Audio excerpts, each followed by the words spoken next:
భద్రాద్రి కొత్తగూడెం జిల్లా భారతీయ జనతా పార్టీకి గట్టి ఎదురుదెబ్బ తగిలింది. జిల్లా పార్టీ అధ్యక్షుడు మాజీ మంత్రి కోనేరు నాగేశ్వరరావు తనయుడు కోనేరు సత్యనారాయణ అధికార బీఆర్ఎస్ పార్టీలో చేరనున్నారు. ముఖ్యమంత్రి కేసీఆర్ ను కోనేరు సత్యనారాయణ కలిశారు. ఈ సందర్భంగా కోనేరు సత్యనారాయణ బీఆర్ఎస్ లోకి పార్టీ అధినేత ఆహ్వానించారని చెప్తున్నారు.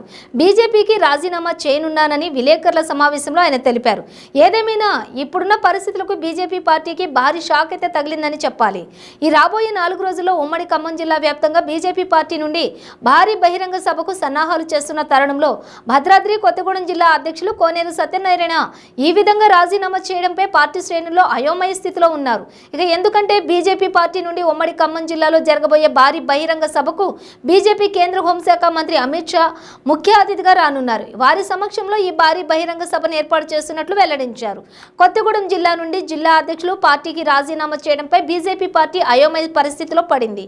ప్రస్తుత ఉమ్మడి ఖమ్మం జిల్లాలో వాడివేడిగా జరుగుతున్న రాజకీయ సన్నివేశాలలోని ఇప్పుడు బీజేపీ పార్టీ ఏ విధంగా ముందుకు వెళ్తారో, బీజేపీ పార్టీ నుండి మిగతా పార్టీల నుండి ఎటువంటి వారిని ఎంపిక చేసి ముందుకు సాగుతారో వేచి చూడాలి. రాజీనామా చేస్తా ఉన్నాను. అదేవిధంగా భారతీయ జనతా పార్టీ ప్రాథమిక సభ్యత్వానికి కూడా రాజీనామా చేస్తాం. భారతీయ జనతా పార్టీ జిల్లా అధ్యక్షుడిగా అదేవిధంగా భారతీయ జనతా పార్టీ ప్రాథమిక సభ్యత్వానికి ఇవాళ రాజీనామా చేస్తా ఉన్నాను. కేసీఆర్ గారి నాయకత్వంలో బీఆర్ఎస్ పార్టీలో ఈ నెలాఖరికి చేరడానికి మేమందరం కూడా నిర్ణయించుకున్నాం. నిన్న కేసీఆర్ గారు దగ్గర నుంచి కబురు రాగానే నిన్న వెళ్ళి ముఖ్యమంత్రి గారిని కలిశాను. ముఖ్యమంత్రి గారు సాధారణంగా బీఆర్ఎస్ పార్టీలోకి రండి, మీకు భవిష్యత్తు ఉంటుంది, మీ ప్రాంతం అభివృద్ధి కూడా ఇంకా మిగిలిపోయిన అభివృద్ధి ఉన్నా మీరు చెప్పండి, తప్పనిసరిగా అభివృద్ధి జరుగుద్ది. మీ నాన్నగారు నాకు మంచి మిత్రులని చెప్పి వారు కూడా నాకు హామీ ఇవ్వడం జరిగింది. మేము ఏ విధమైనటువంటి హామీలు కూడా ఆయన్ని పదవులు అడగలేదు.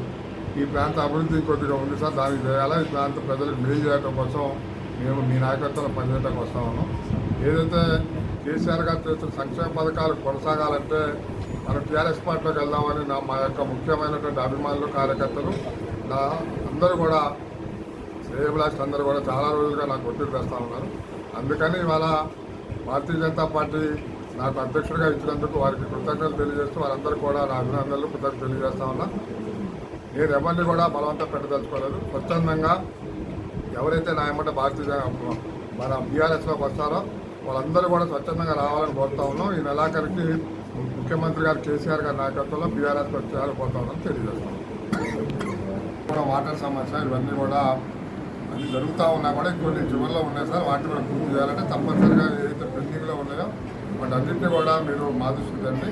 మీరు ఉన్న నాయకత్వం, ఇప్పుడు ఉన్నటువంటి నాయకత్వం మీరు అందరూ కలిసి ఏమైనా సమస్యలు ఉంటే మా దృష్టికి తీసుకొస్తే తప్పనిసరిగా వాటి పరిస్థితితో వీళ్ళంతా తొందరలో అన్నారు. ఆయన టూర్ కూడా వచ్చే నెలలో ఇప్పుడు ఉండబోతుందని చెప్పారు. ఈలోపు మేము ముఖ్యమంత్రం వెళ్ళి కొంతమంది ఆడ జాయిన్ అయ్యి వచ్చిన తర్వాత ఇక్కడ జరిగే బహిరంగ సభలో అందరూ కూడా మా ఎమ్మటి వచ్చే వాళ్ళందరూ కూడా ఇక్కడ పాల్గొంటారు. మీరు సర్వీస్ చేయడానికి మీకు ఏమైనా పదవులు రాలని గ్రూప్ అయ్యేవాడిని అయితే నేను ఆయన అనౌన్స్ చేయకముందు వెళ్ళేవాడిని. గ్రూప్ పెట్టిన పార్టీ ఏ యొక్క ఆదేశం ఇస్తే పార్టీ ఏ నిర్ణయం తీసుకుంటే ఆ నిర్ణయానికి కట్టుబడి పనిచేస్తాం. అంటే బీజేపీ నుంచి ఒక్కరికి ధన్యవాదాలు. బీజేపీలో నన్ను గౌరవించారు. బీజేపీ వాళ్ళతో నాకు ఇబ్బంది లేదు. కానీ నేను ఇందులో ఉండి చేయాల్సిన న్యాయం చేయలేకపోతున్నా. ప్రజలకి నన్ను నమ్ముకున్న వాళ్ళకి చేయలేకపోతున్నా. మళ్ళీ అభివృద్ధి మళ్ళీ ఎక్కడ కాంగ్రెస్ గెలుస్తుందో ఈ జిల్లాలో కాంగ్రెస్ గెలిస్తే పూర్తిగా అవినీతమయమైంది, గ్రూపులు అవుతాయి. రేపు అధికారంలోకి వస్తే కొట్టుకు వస్తారు. అందుకనే ఈ కేసీఆర్ గారి నాయకత్వంలో నిన్న 115 సీట్లు ఒకటేసారి అనౌన్స్ చేశారు ధైర్యంగా. అక్కడక్కడ కొద్దిగా ఇబ్బందులు ఉన్నా నేను గెలిపించుకుంటానన్న ధైర్యం ఇచ్చిన నాయకుడు కేసీఆర్ గారు. అటువంటి నాయకుడు ఇచ్చిన మాట నిలబెట్టుకున్న నాయకుడు నాయకత్వంలో పనిచేయాలని చెప్పి నిన్న సాయంత్రం కలిశారు. పదవుల కోసం వెళ్తే ఎన్నికలు జరిగిన తర్వాత వెళ్తారు. ఇప్పుడు 4 ఏళ్ల క్రితం కూడా పిలిచారు, 9 ఏళ్ల క్రితం కూడా పిలిచారు. ఎప్పుడు కూడా పదవుల కోసం ఆశిస్తే చివరిలో వెళ్ళారు. ఎవరు ఎన్నికలు 2 నెలల్లో ఉండగా నాకే పదవి రాదు. అందుకని పదవుల కోసం వెళ్ళాలా, ఈ యొక్క ప్రజల అభివృద్ధి కోసం కొన్ని పెండింగ్ పనులు ఉన్నాయి. కేసీఆర్ గారి నాయకత్వంలో జరుగుతున్న సంక్షేమం అభివృద్ధి కొనసాగాలని ఆయన నాయకత్వంలో చేద్దాం నిర్ణయించారు. మీకు పదవులు ఇచ్చారు. మీకు నీ యొక్క క్యాడర్కి పూర్తిగా న్యాయం చేస్తా, మీకు నీ రాజకీయ భవిష్యత్తు నేను చూసుకుంటా అని చెప్పారు. దాని మీద నేను కామెంట్ చేయను. హనుమ గారితో కలిసి సరిగా పార్టీ ఎవరికి అభ్యర్థిగా నిర్ణయించినా పనిచేయడం జరుగుతుంది.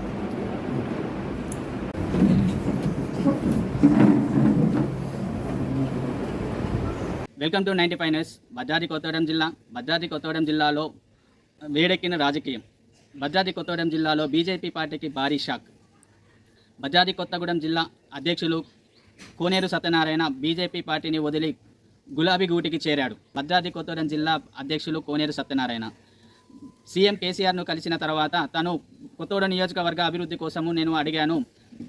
తను బీజేపీ పార్టీని వదిలి బీఆర్ఎస్ పార్టీకి వస్తే కోనేరు సత్యనారాయణ భవిష్యత్తును చూసుకుంటాను అని హామీ ఇచ్చారని సీఎం కేసీఆర్ హామీ ఇచ్చారని బీజేపీ పార్టీని వదిలి బీఆర్ఎస్లకు చేరిన కోనేరు సత్యనారాయణ 3 సంవత్సరాలుగా బీజేపీ పార్టీలో జిల్లా అధ్యక్షుడిగా కొనసాగుతూ బీజేపీ కార్యక్రమాలు చూసుకుంటూ ఉన్నారు.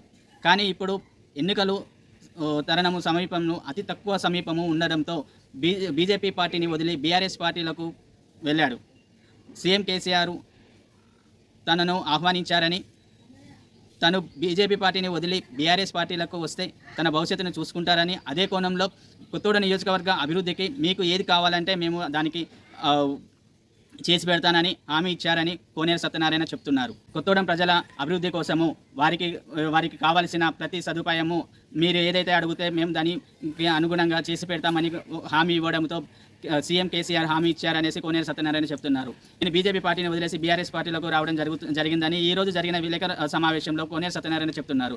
ఇది ఇలా ఉంటే బీజేపీ పార్టీ నుండి రాబోయే 4 రోజులలో ఆదివారం రోజున భారీ బహిరంగ సభ పార్టీ నుండి ఉమ్మడి ఖమ్మం జిల్లా నుండి భారీ బహిరంగ సభను నిర్వహించుటకు సన్నాహాలు జరుగుతున్నాయి. ఈ బీజేపీ పార్టీ భారీ బహిరంగ సభకు కేంద్ర హోంమంత్రి అమిత్ షా వస్తున్నారని సమాచారం. వారు వచ్చే ఈ 4 రోజుల సమయంలో ఇలాంటి పరిణామము తీరని లోటుగా కనబడుతుందని ఇక్కడ ఉన్న స్థానికులు చెప్తున్నారు. జిల్లా అధ్యక్షుడు ఇలాంటి పరిస్థితులలో పార్టీని వదిలి వెళ్ళడం వలన తీరని లోటు ఉంటుందనేసి పార్టీ నుంచి కొంతమంది చెప్తున్నారు. అదేవిధంగా స్థానికులు కూడా కొంతమంది చెప్తున్నారు. ఇదే కోణంలో కొనసాగితే బీజేపీ ఇప్పుడు రాబోయే 4 రోజులలో భద్రాద్రి కొత్తగూడెం జిల్లా నుండి కాకుండా ఉమ్మడి ఖమ్మం జిల్లా నుండి బీజేపీ పార్టీ నుండి భారీ బహిరంగ సభకు సన్నాహాలు చేస్తున్నారు. ఈ బహిరంగ సభకు కేంద్ర హోమ్ మినిస్టర్ అమిత్ షా వస్తున్నారు. వారి సమక్షంలో భారీ బహిరంగ సభను ఏర్పాటు చేయడం జరిగినది. ఈ తరుణంలో ఈ జిల్లాలో భద్రాద్రి కొత్తగూడెం జిల్లా నుండి జిల్లా అధ్యక్షుడు కోనేరు సత్యనారాయణ బీఆర్ఎస్ పార్టీలకు పోవడము బీజేపీ పార్టీకి భారీ షాక్. ఇలాంటి తరుణంలో ఇప్పుడు జిల్లా అధ్యక్షుడు లేకపోవడం వలన ఈ బహిరంగ సభకు ఎలాంటి సన్నివేశాలు జరుగుతాయో, ఏ విధంగా బహిరంగ సభను విజయవంతం చేయాలో అర్థం కాని పరిస్థితుల్లో బీజేపీ శ్రేణులు అయోమయ పరిస్థితిలో కనపడుతున్నారు. ఇప్పుడు ఉన్న వేరువేరు పార్టీల వారికి సీట్లు రాకపోవడం వల్ల బీజేపీ పార్టీ నుండి జిల్లా అధ్యక్షులకు పోస్టు ఖాళీ అయింది. ఆ తరుణంలో బీజేపీ పార్టీ నుంచి పోటీ చేయడానికి ఇప్పుడున్న వివిధ పార్టీల వాళ్ళు ఎవరైనా చేరుతున్నారా, లేకుంటే ఎవరితోనైనా మంతనం జరుగుతున్నాయా? ఇప్పుడున్న తరుణంలో బీజేపీ పార్టీ నుండి ఒక మంచి క్యాడర్ ఉన్న లీడర్ను పెడితే కానీ ఇక్కడ గెలవలేని పరిస్థితులు కనపడుతున్నాయి. ఉమ్మడి ఖమ్మం జిల్లాలో 10 నియోజకవర్గాల్లో కూడా ఎక్కడ చూసినా కూడా గట్టి పోటీ ఇచ్చే తరుణాలు కనపడుతున్నాయి. ఏ పార్టీ వాళ్ళు అయినా సరే వారి పార్టీలో సభ్యులకు గెలుపు గుర్రాలను చూసి వారికి సీట్లను కేటాయించే క్రమం చేస్తున్నారు.